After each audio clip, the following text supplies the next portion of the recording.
Hello everyone, welcome to the channel. Today we are going to discuss about top tax deduction for a small business owner.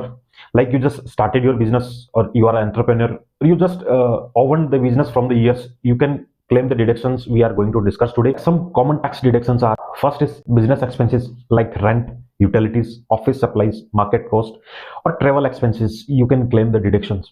Second thing is home office deductions. If you work from home office space can be claimed as a deduction. Third thing is startup cost like equipment software.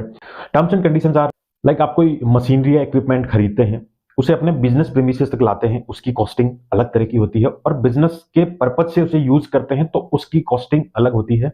या मैं ये कह सकता हूं वो deductions आप अलग तरीके से क्लेम कर सकते हैं. मशीनरी यूज कर रहे हैं, आपका बिजनेस चल रहा है, तो आप डेप्रिसिएशन क्लेम कर सकते हैं. कितने साल तक डेप्रिसिएशन मिलेगा वो अलग अलग टर्म्स एंड कंडीशंस होती है, वहां आप देख सकते हैं कि वो डेप्रिसिएशन एज ए डिडक्शन आप क्लेम कर सकते हैं आपके बिजनेस से. Fourth is retirement contribution.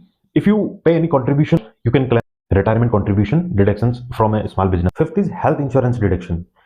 For you as well as your employee, you can claim a deduction. अब अपन देखते हैं कि ये तो थ्योरेटिकल पोर्शन हुआ. प्रैक्टिकली हम किस सेक्शन में आईटीआर भरेंगे, किस सेक्शन में ये डिडक्शंस क्लेम करेंगे, और एक एग्जांपल लेके चलता हूं कि कितने टर्नओवर तक आपका कितना टैक्स लगेगा और क्या क्या आपको डॉक्यूमेंट्स मेंटेन करने हैं, वो सब डिस्कस कर रहा हूं. सबसे पहले मैं बता दूं, जो आप आईटीआर फाइल करोगे स्मॉल बिजनेस का, वो सेक्शन 44 एडी में, जिसे प्रेजेंटिव टैक्सेशन कहा जाता है, उसमें आपको आईटीआर फाइल करनी है. एक एग्जांपल मान लीजिए आपकी टोटल टर्नओवर 2 करोड़ रुपए है, उससे कम है तभी आप प्रेजेंटिव टैक्सेशन कर पाओगे. अगर 2 करोड़ या उससे ज्यादा है तो आप प्रेजेंटिव टैक्सेशन यूज नहीं कर पाओगे. यानी आप प्रेजेंटिव टैक्सेशन के लिए एलिजिबल तब हो आपका जो टोटल टर्नओवर है बिजनेस का 2 करोड़ से कम है. और हाँ, प्रेजेंटिव टैक्सेशन में 44 एडी में किस तरह से आप आईटीआर प्रैक्टिकली भरोगे ई फाइलिंग पोर्टल पे, उसका एक वीडियो डिस्क्रिप्शन में दिया हुआ है, ऊपर आई बटन में दिया हुआ है, वहां देख सकते हैं.